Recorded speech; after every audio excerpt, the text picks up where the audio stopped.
Good morning. Has anyone else noticed that things are excitingly and wonderfully weird lately? Yeah, it's been nuts. And what do I mean by that? Here's an example. Yesterday, I had the honor of marrying a beautiful couple, Gabriel and Bridget. Now, we first met 2 weeks ago for our standard premarital counseling session, and I thought they were an incredible pair because when I asked each one to tell me why they loved the other, they both had deep, thoughtful answers with absolutely no forethought. They knew why their mate was amazing, and they could tell me clearly in detail without blinking an eye. And that is a pretty extraordinary thing in a couple, regardless of how long they've been together. And their story was really beautiful. They'd gone to junior prom together when they were in high school. And then life took them on other paths. They both have adult or nearly adult children, and they reconnected on Facebook. Bridget said they went on one date, and that was pretty much it for both of them. It was obvious to everyone who knew them that they were a perfect fit. So here we are. We're almost to their big day, and everything is going hunky-dory, peachy keen until Thursday night. After choir rehearsal, I went home to eat the wonderful meal my youngest cooked for us, and I promptly got a very, very upset tummy. And it had everything to do with the way my tummy sometimes functions and nothing to do with his cooking. But it was an upset tummy which kept me awake the entire night on Thursday night. Needless to say, I wasn't even a little bit perky on Friday. So when my husband, Mike, reminded me that his old high school friend was in town visiting and wanted to meet us for dinner, I took a hard pass. I sent him off on his way, and I went on my way to bed. So cut to yesterday morning. I get out of bed and I hear Mike pipe up, who is still in bed. I don't even know that he's awake yet. I hear, "Your wedding today is for Gabe Palomares, right?" "Yup," I said. "I went to high school with him. He was at the dinner last night." Whoa, right? When I sat down with my caffeine and I opened my phone to play the solitaire game that's part of my morning ritual, the first thing that greeted me was a Facebook friend request from the bride, Bridget. I accepted right away, of course, and I replied to the picture she had posted that morning of her wedding dress lying on the bed next to his tuxedo in a garment bag. And I said, "What a small world. Here I am getting ready to perform a wedding for a truly beautiful couple, and in walks my husband. You're marrying Gabriel Palomares, right? We went to high school together and he was at dinner. Shut the front door. How cool. I'll see you at 3 today. Now I'm extra excited to be a part of your big day." And the wedding was beautiful despite my flubs. The best man was another of Mike's classmates. And the classmate from out of town, well, he was in the audience and he introduced himself to me after the service. Now, I've got to clarify something here or it's going to get really confusing. Okay, you know my Mike, that Mike. Okay, but the classmate who was the best man is also Mike. And the classmate from out of town is also Mike. So during dinner the night before, Mike had said that the out-of-town Mike was super excited about getting his music career going. He had asked Gabe, the groom, to play guitar. He's an amazing bassist, and he was actively working on getting his music recorded. So when out-of-town Mike introduced himself to me, I made a comment about his music ambition and told him, let me know if you need a backup singer. And his jaw kind of dropped, and I went, "Hello?" He said, "You sing?" I said, "Yeah, I've been doing music here since '99. Well, would you be willing to sing the front? Because I'm looking for a female lead." Okay. So he walks with me to the bookstore so I can give him my card. My purse and stuff are in the store. And we're chatting like old friends. This guy, he's cool. He's cool beans. He's very, very difficult not to like. So after about 20 minutes or so, my Mike knocks at the door, and we quickly get him caught up in what's happening. Then the beautiful bride, Bridget, comes to the door for a hug.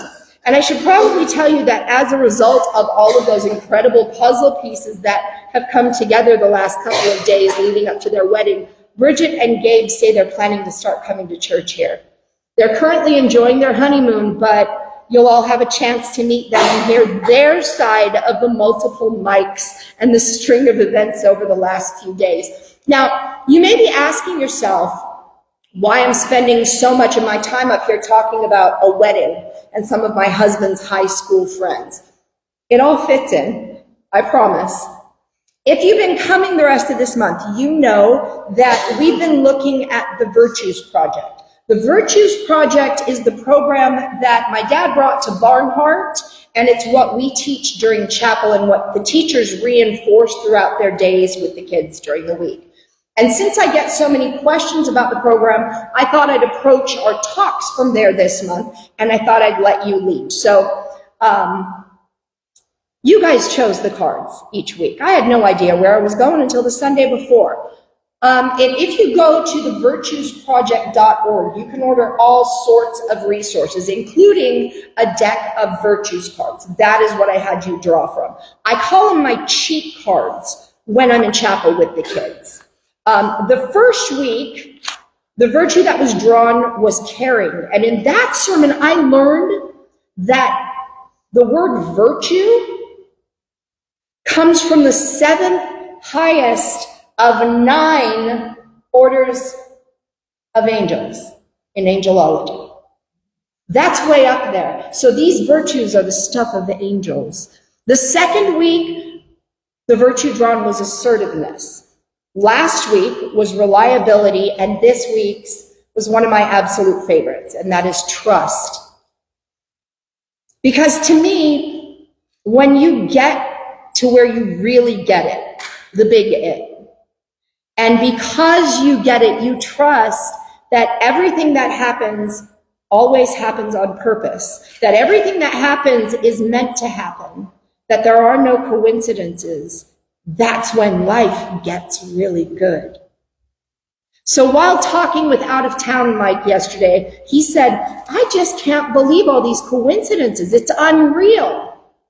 And of course, my reply was, there are no coincidences. It all happens for a reason. And then I followed that with something I don't think many of us think about, but which is absolutely true.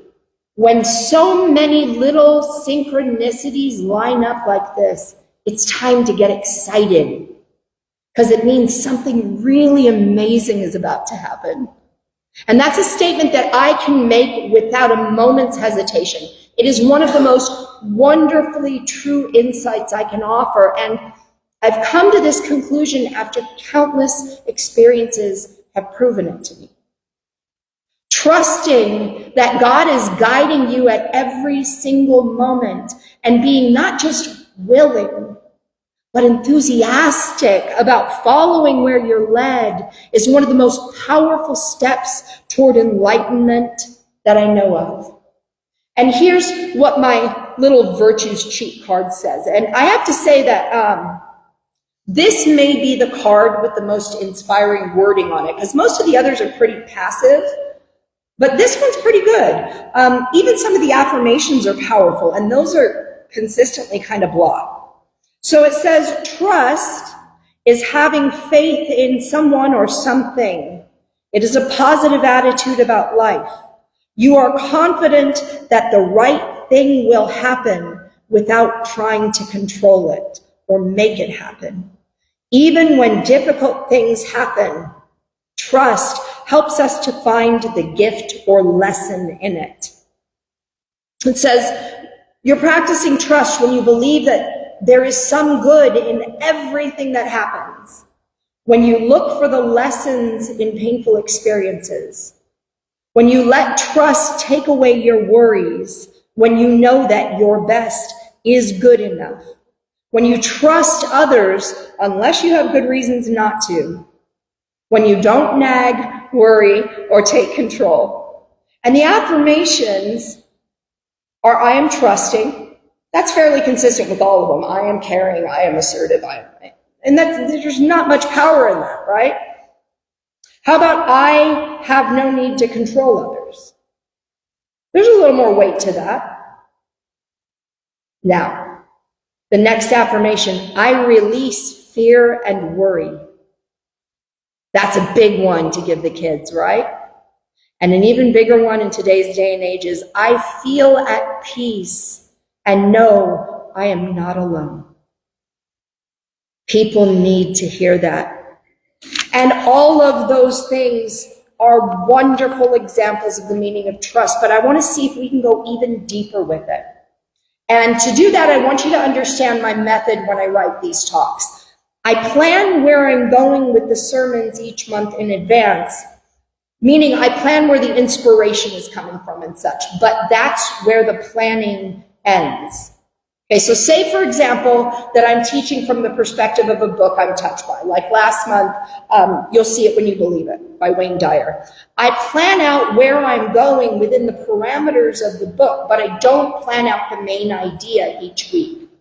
I don't plan in such detail that I kind of paint myself in a corner and end up talking about something that I don't feel connected with. Instead, I let life guide me as each week progresses. I use moments where I'm moved or inspired, thoughts about things that I've observed in the world around me. I let God guide me during the week and show me what needs to be taught. I get out of the way and I let God call the shots. And then come Saturday afternoon, I sit down, and after I get the ball rolling and the fingers moving, I get my own head out of the way and I let Spirit take the keyboard. I just kind of follow where I'm led. And this is why so often you hear me say, I had nothing to do with that, or that blew my mind, or that was big, wasn't it? I don't know where I'm going until I get there. It kind of unfolds on the page. I know I'm thinking the thoughts, but until they're lined up, I don't know how big they are. In other words, I trust. I trust that the universe will give me the experiences and insights I need in order to have a jumping off point. And I trust that when I actually jump off, the universe will carry me on its wings. This past Wednesday night, during our regular PM service, Eric Hawkins told me about an Osho book called Trust. And when I told him that trust would be our talking point, and right then and there, I tried to get the book via Amazon. And that didn't work because they couldn't get it to me in time, and it wasn't, I don't know why, I couldn't buy a digital copy. So then I tried via Kindle, and that was a no-go. So he said, I knew there was a reason I bought an extra copy. So he brought the book by Thursday afternoon. And of course, I immediately did what I do with all books. I flipped to a random page and I started reading. And Eric says, Osho isn't really a random page kind of book, says me. And then I read. And what I read from the book was powerful, but I didn't make a note of it in that moment. So what I did is I repeated the process last night, and here are the results. On page 105, he says, Friedrich Nietzsche is right. He says, live dangerously. In fact, there is no other way to live. One can only live dangerously. The other ways is of avoiding life, not of living. And that's what sannyasa is all about. It is to accept that everything can disappear at any moment. Your love, your friendship, you, everything is only for the moment. The next moment, the petals will wither away and all will be gone. When a Hindu takes a vow of sannyasa, it is a vow of complete renunciation. They withdraw from external involvement in worldly life, instead focusing their sights on the passage of their soul from this world into the next world, thereby transcending earthly existence. And I'll weigh in on my thoughts about that later, but for now, back to Osho. He says, knowing that everything can disappear in a moment and yet rejoicing, knowing this and yet dancing, knowing this and yet having a song on your lips, knowing this and yet having joy in your eyes. That's what sannyasa is all about. In fact, this insecurity is beautiful. This insecurity has a blessing in it, because if everything were secure, there would be rocks and rocks. No flowers, no birds, no people. If everything were secure, there might be notes, mathematics, science, but no poetry, no music, no dance. The world would be a dead world, phony, plastic. The real world has to be in constant danger. That danger adds to its beauty. That danger gives it depth. That danger makes it challenging. Come out of your security and your illusions. And he goes on page 106 to say, learn the art of non-doing.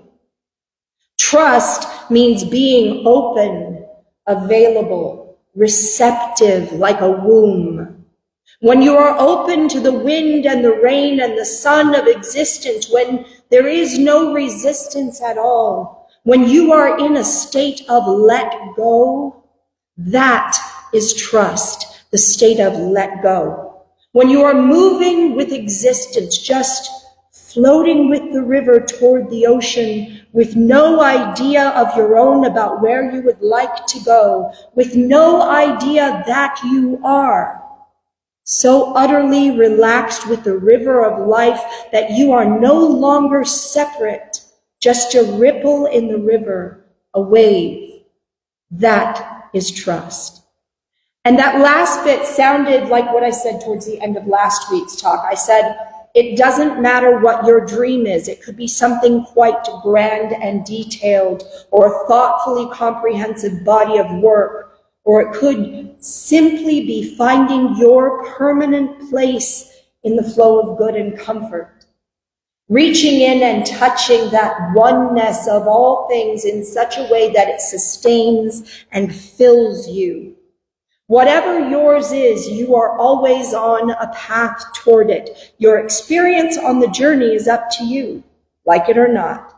And you can always rely on God to keep you moving along, no matter which road you take up the mountain or how many of those roads you explore, they all lead to the top. And I love those moments when I read something that a master said, and I find that I said something so surprisingly similar.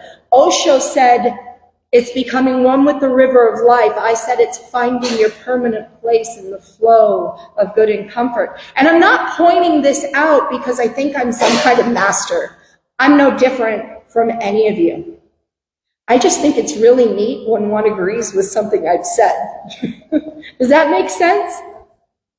I love what Ernest Holmes says about this. On page 33 of The Science of Mind, he said, when we learn to trust the universe, we shall be happy, prosperous, and well. We must learn to come under that divine government and accept the fact that nature's table is ever filled. Never was there a cosmic famine. The finite alone has wrought and suffered. The infinite lies stretched in smiling repose. God is always God, no matter what our emotional storm or what our objective situation may be. There is always something hidden in the inner being that has never been violated. We may stumble, but always there is that eternal voice forever whispering within our ear, that thing which causes the eternal quest, that thing which forever sings and sings. Oh yes. Osho and Holmes both say that truly trusting that life, despite appearances at any given time, is always good, is the stuff of songs, of joy, of poetry. I say it's an adventure. Some experiences are pleasant, others like a wild and frightening roller coaster you'd very much like to stop riding. But there's always something new, and there's always something exciting. And here's where I come back to that bit about my thoughts on the Hindu sannyasa approach towards spiritual evolution. And while it is absolutely worthwhile and beautifully admirable that there are those who devote their lives to spiritual development with the end goal of transcendent, I simply cannot relate to their choice to leave the adventure, the engagement of life behind, to stop willingly being a part of all the wonderful activity. I know that everything beyond this existence is wonderful, beyond words, but I don't want to give up on the joy that living has been. Yeah, there's struggle. Yes, there's pain. Yes, there's fear. But there's so much more beauty and love and joy and peace and celebration and wonder. There's magic in living. We need only discover that the magic exists in every moment, then figure out how to touch it. Once we have found a way to easily touch the magic in every moment, life becomes nothing but joy, because you know that when things seem tough, the magic is gathering strength to do something wonderful. And that all begins with trust. And it's a decades-long process of learning how to trust without thinking about it. But once you've gotten there, the trust becomes a knowing. And when you know something with a capital K, there is nothing that can break it. Nothing that can shake it away or hide it in the dark. Once you know, you can just let the experience unfold around you without interference. In the book of Psalms, and for whatever reason, Psalm 34 isn't quickly on the lips of those who are quick to draw Bible verses to explain how we should or should not live our lives. And I don't understand why it isn't. But I think we would all do well to remember the message it gives. It says, I will bless the Lord at all times. His praises shall continuously be in my mouth. My soul shall make its boast in the Lord. Let the humble hear and be glad. Oh, magnify the Lord with me, and let us exalt his name together. I sought the Lord, and he heard me and delivered me from all my troubles. Look toward him and trust in him, and you shall not be disappointed. The host of angels of the Lord encamps around about them that worship him and delivers them. Oh, taste and see that the Lord is good. Blessed is the one that trusts in him. They that seek the Lord shall not lack any good thing. God is good. God is all that exists. Every last little thing. Yes, even that mosquito that you squished, that was God. And when you do all the good and powerful things, God's goodness seeps into every imaginable area of your life. What do I mean by doing the good and powerful things? It's in the first 4 lines. I will bless the Lord at all times. His praises shall continuously be in my mouth. My soul shall make its boast in the Lord. Let the humble hear and be glad. Oh, magnify the Lord with me, and let us exalt his name together. Speak up about the good in your life, the good in the world around you, the good in everything. Mosquitoes too. Celebrate it and rejoice in it, and let all living ears hear how wonderfully amazing you think this world and your life in it are. Magnify the good. God gave it to you. All of that good is God. And trust that anything that doesn't seem so good in this moment is just there to create a pathway for more good to come. When you stop dwelling in the things that don't feel good, and you focus only on what is good in every moment. Seeming miracles spring up all around you. And here's an example. This is from the last few pages of Your Aladdin's Lamp, that book that I've shared so much of and which I'll undoubtedly share more and more.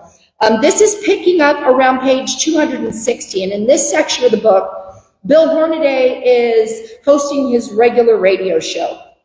Yes, you young internet children listening online, we used to have actual shows on a radio, and it had a dial, and you would turn the dial and voices would come out. And you would hear all manner of stories and learn all sorts of good things, but you didn't get to choose what they were. You just hoped they were good while they were on, right? So anyway, Dr. Hornaday is the host, and he's talking about miraculous healings.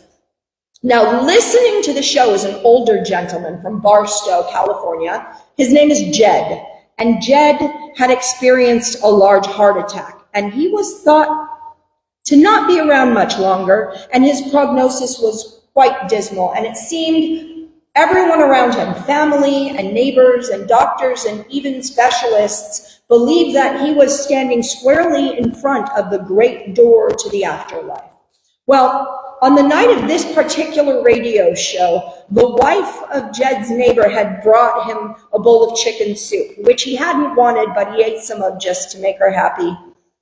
Their house, the neighbors, it was 70 yards away, and Petey, their son, and I love this, he was a Boy Scout, and he had built an ingenious signal detector for Jed, and it was a pole which slanted upward from the bedroom window and leaned across a T-shaped laundry line in the yard, and one end of the cord was on a pulley that had been pinned to the bed sheet of Jed's bed within easy reach. So Jed could get fast service when he moved his fingers and he inched that flour sack aloft. And Petey was keeping a vigil at his own window, and he came running whenever needed. And nothing was too much trouble for Petey, who incidentally had remarked one day that up till now he'd never seen a dead person. But he knew another scout who had. Comforting words, Petey. The manner of Petey's arrival rarely varied and was not reassuring. Whenever the flour sack would ripple in the breeze, Jed could hear thick-soled tennis shoes pounding across the sand, and then the thudding arrival would be followed by a long, uneasy silence. Presently, a bristling crew cut would appear above the sill, followed by a worried young brow, and finally, Petey's anxious eyes. "Hiya, Mr. Hudson," he'd say huskily. "Getting any worse?" You didn't need more than this to figure out what Petey's family thought Jed's chances were, but that didn't matter. Now, as the radio voice filled the darkened room, Jed's fingers inched toward the transistor on the bed beside him. He had reached the knob when a phrase arrested his attention. "Is there anyone listening to my voice who is in difficulty, ill, miserable, fearful?" This was a program called This Thing Called Life.